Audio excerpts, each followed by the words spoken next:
जनप्रतिनिधिगण, उपाध्याधिकारीगण, coaches, ऊर्जावान खिलाड़ियों, भाइयों और बहनों, नौजवान साथियों,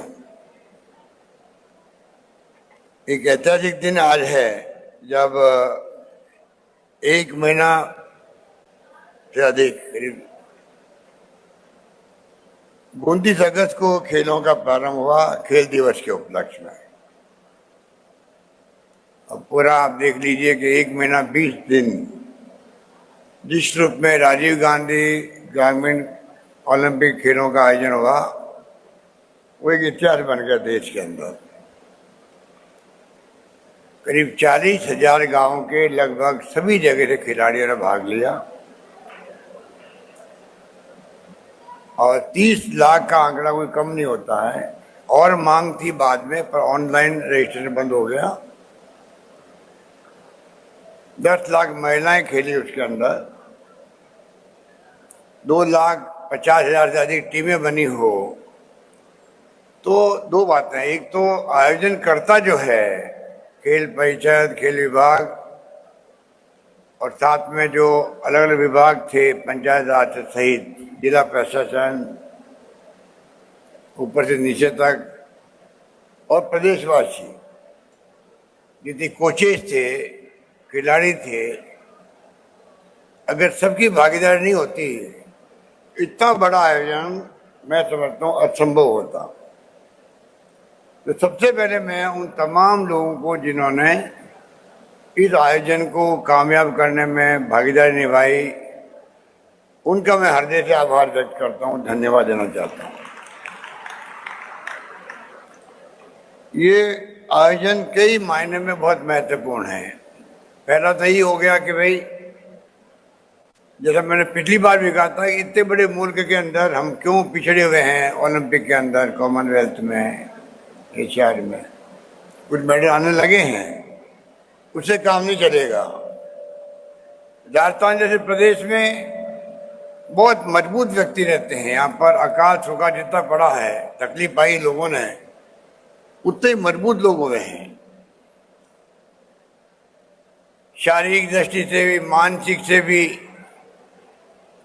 सब तरह से मजबूत हुए हैं। आप जाइए जैसलमेर में, बाड़मेर के गांव में पाएंगे आप भी किस प्रकार से सदियों से अकाल सूखे से भुगतते रहे हैं, परंतु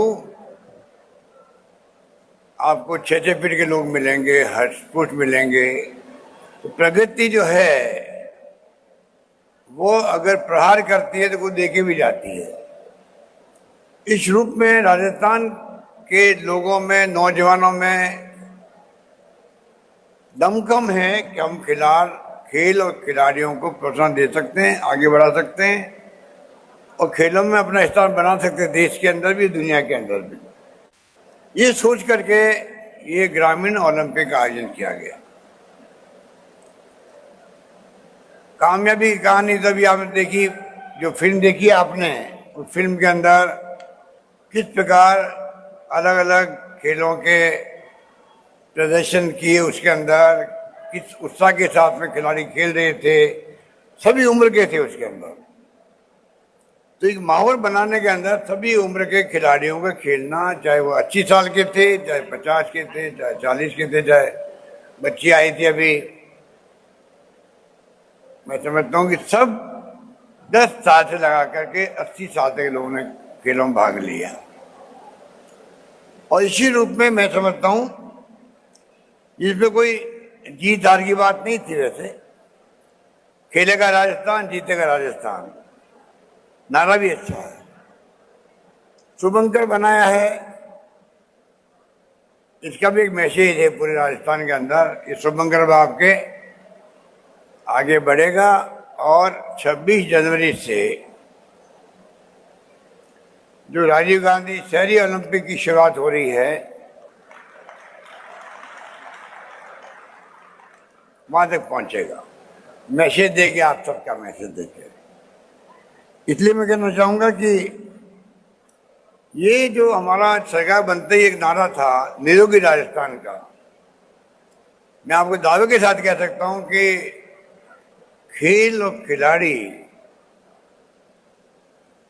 और जो व्यक्ति भाग लेता है स्पोर्ट्स के अंदर उसका स्वास्थ्य अच्छा रहता ही रहता है। निरोगी राजस्थान की जो हमारी कल्पना थी वो बाद में जब कोरोना आ गया अचानक ही, उसके बाद में वो थीम हमारी कमजोर पड़ गई थी। पर जो हमने चिरंजीव योजना लेके आए हैं, फ्री इलाज, फ्री टेस्ट, फ्री सब कुछ, आईपीडी ओपीडी फ्री, और एक तरफ ओलंपिक खेल ही आपके। मैं समझता हूँ कि राजस्थान निरोगी रहे, स्वस्थ रहे, स्वास्थ्य की दृष्टि से उसमें हम लोग जरूर आगे बढ़ेंगे, ये मेरा मानना है। ये खेल खेल की भावना से खेले गए हैं, इनमें कोई राग द्वेष की बात नहीं है कि कोई हार गए जीत गए। वैसे भी खिलाड़ी के, एक खिलाड़ी को उसके कोच हो चाहे टीचर हो एक मैसेज देते हैं, खेल को खेल की भावना से खेलो, वहां कोई जीत तो नहीं है या द्वेष या इच्छा नहीं होती है। ये खेल भी वैसे ही हुए हैं, बल्कि कई लोग करीब आ गए आपस में।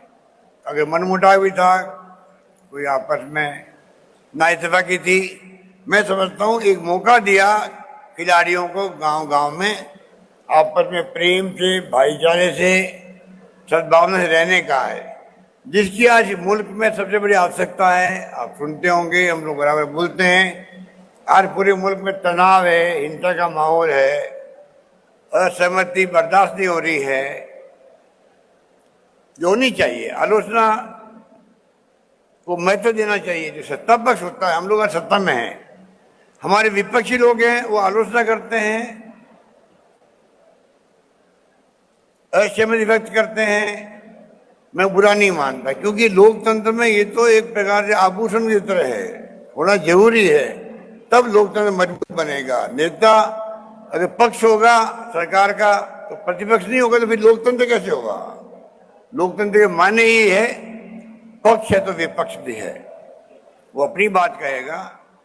इसलिए खेल ऐसी जगह है खिलाड़ियों के माध्यम से जहां पर आप राग द्वेष सब कुछ छोड़ सकते हैं, प्रेम से, भाईचारे से, मोहब्बत से, सद्भावना से रह सकते हैं, सिखा सकते हैं। और मैं समझता हूँ उस मायने में ये आयोजन हमारे लिए बहुत सौगात लेके आया है। जो लोग जीत के आए यहाँ पर, उन्होंने अपने गांव का गौरव बढ़ाया, अपने जिले का गौरव बढ़ाया, उसके लिए मैं उनको विशेष रूप से बधाई देना चाहूंगा, क्योंकि ये सौभाग्य सब जिलों को नहीं मिला है। ये सौभाग्य जो है कुछ जिलों में मिला है, और मुझे दुख है कि मेरा जिला ही पीछे रह गया, उसके अंदर जोधपुर रह गया, पीछे रह गया। और इसका फायदा ये भी हुआ है कि आज जो सम्मान मिला टीमों को, मेरे पास लिस्ट है, कुछ जिलों ने बहुत शानदार काम किया, कामयाबी हासिल की, उन सबको बधाई है मेरी।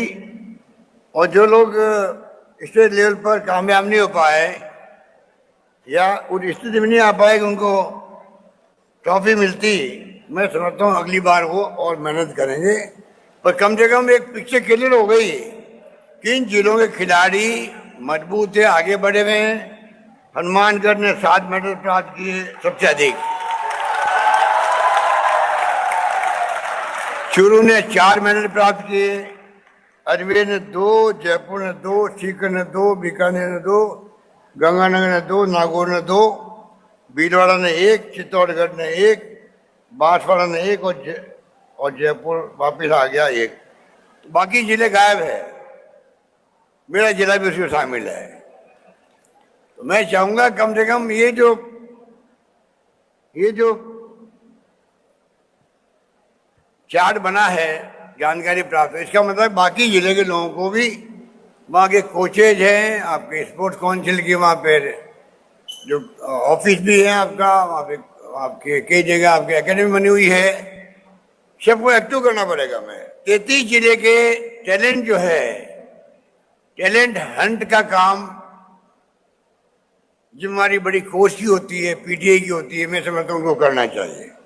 जो खिलाड़ी मिले उनको जिसमें टैलेंट हो, उसका चयन कर लीजिए, नाम लिख दीजिए, और कैसे उसको सरकार सहायता कर सकती, किस रूप में कर सकती है, उसके लिए हम कभी मना नहीं करेंगे, ये मैं आपको वादा करना चाहता हूं। जो सहायता आप चाहोगे उसके खिलाड़ी को ट्रेन करने के लिए, जिस रूप में चाहोगे, स्टेट लेवल पर, जिला स्तर पर और कहीं भेजना है वो टैलेंट को, हम सब उसके लिए करने तैयार हैं। तो राजस्थान में खिलाड़ियों का नाम पूरे देश के अंदर रोशन हो, खिलाड़ियों का मान सम्मान बढ़े देश के अंदर, और राजस्थान का नाम मान सम्मान बढ़ेगा, ये हमें नहीं भूलना चाहिए। इस रूप में मैं चाहता हूं कि राजस्थान में गांव गांव में टैलेंट जो है, प्रतिभाएं हैं, उनकी खोज हो, उनको रिकॉग्नाइज करें, उनको सम्मान दें। ये भावना के साथ मैं चाहता हूं काम होना चाहिए। और इसीलिए मैंने कहा अगला बजट जो आएगा मेरा, इस बार किसानों को समर्पित था, वो हमने दुगना कर दिया बजट उनके लिए। तो भविष्य जो है, कल का भविष्य युवा होते हैं, देश का भी प्रदेश का भी अगली पीढ़ी जो है उनके कंधों पे भार होता है। हम जाएंगे कैसे, उनके लिए क्या कर सकती है सरकार, युवाओं को, छात्रों को समर्पित करें, खिलाड़ियों को समर्पित करें। ऐसा बजट पेश मैं करूं अगला, जिससे कि खिलाड़ियों को भी, युवाओं को भी, छात्रों को भी एक कॉन्फिडेंस बढ़े कि सरकार हमारे साथ में पूरी तरह खड़ी मौजूद है। और उसके लिए जो सुझाव देना चाहते हैं आप लोग, आपके माध्यम से पूरे प्रदेशवासी सुन रहे होंगे लाइव ब्रॉडकास्ट में, सबको मैं आह्वान करना चाहूंगा, प्रदेशवासियों को भी, खिलाड़ियों को भी, सब क्षेत्र के लोगों को भी, जिसके दिमाग में जो हो कल्पना युवा पीढ़ी के लिए, वो बताएं, जिससे कि मुझे सुविधा मिल सके बजट के अंदर क्या क्या योजना मैं शामिल कर सकूं उनके लिए। मेरे ख्याल देश के अंदर किसानों के लिए बजट मैंने पेश किया सबसे पहले, युवाओं को समर्पित हम करेंगे। इस प्रकार से राजस्थान के अंदर किस प्रकार से हम चहुमुखी विकास कर सकें। सोशल सिक्योरिटी में हम लोग बहुत आगे हैं और आगे रहना चाहते हैं।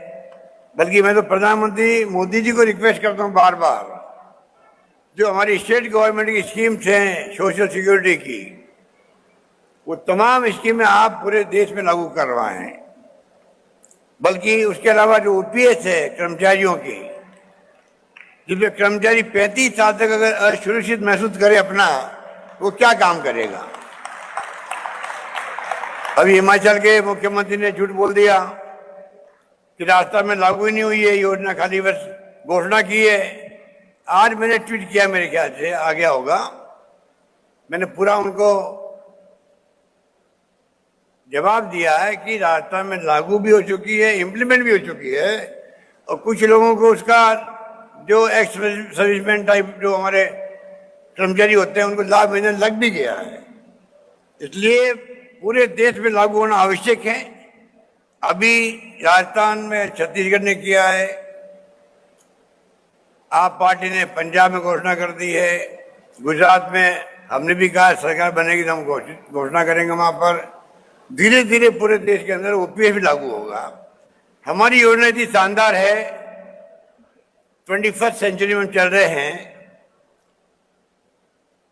मैं समझता हूं कि वक्त आ गया कि दुनिया के मुल्कों में मात्र बरसों से योजनाएं होती है सामाजिक सुरक्षा की, जिसके माध्यम से हर परिवार को जिसको जरूरत है, मिडिल क्लास की भी क्यों नहीं हो, उन सबको वीकली पेमेंट होता है, जिससे कि आराम से जिंदगी बिता सके।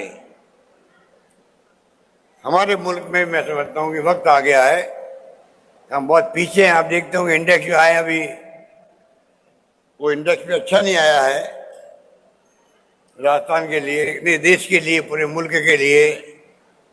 कितनी भूखमरी है देश के अंदर, कितनी गरीबी है। वक्त आ गया कि इस पे हम सरकारें चाहे किसी पार्टी की हो, वो ध्यान दे कि गरीबी अमेरिका, गरीबी और अमीर की जो खाई है वो इतनी बढ़ जाए कि गरीब आदमी को तकलीफ आए जिंदगी बिताने के लिए, घर चलाने के लिए महंगाई बेरोजगारी कम कैसे हो, समाप्त कैसे हो, ये तमाम बातें जुड़ी हुई है। तो मैं कहना चाहूँगा कि हमारी सरकार इन बातों को तवज्जो दे रही है। हम चाहेंगे कि हर क्षेत्र में हम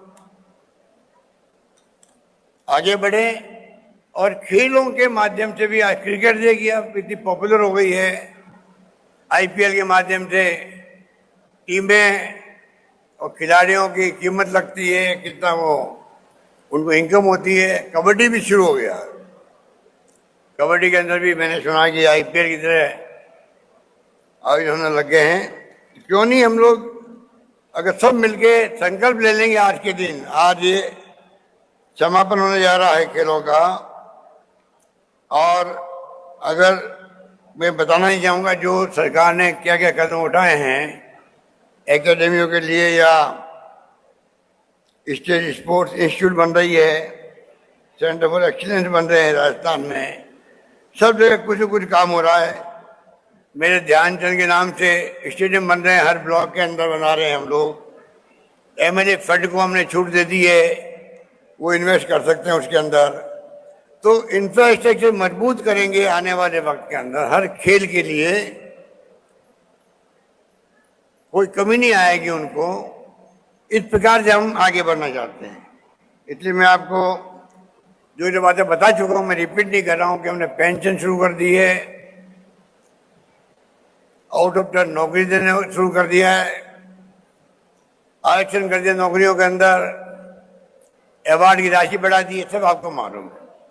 मैं आपको अंत में इतना ही कहना चाहूँगा कि आप जो पधारे हो, आप सबका यहाँ हार्दिक स्वागत है। आप एक संदेश लेके जाएं यहाँ से और संकल्प लेके जाएं कि कैसे हम खेल को, खिलाड़ियों को प्रोत्साहन देंगे।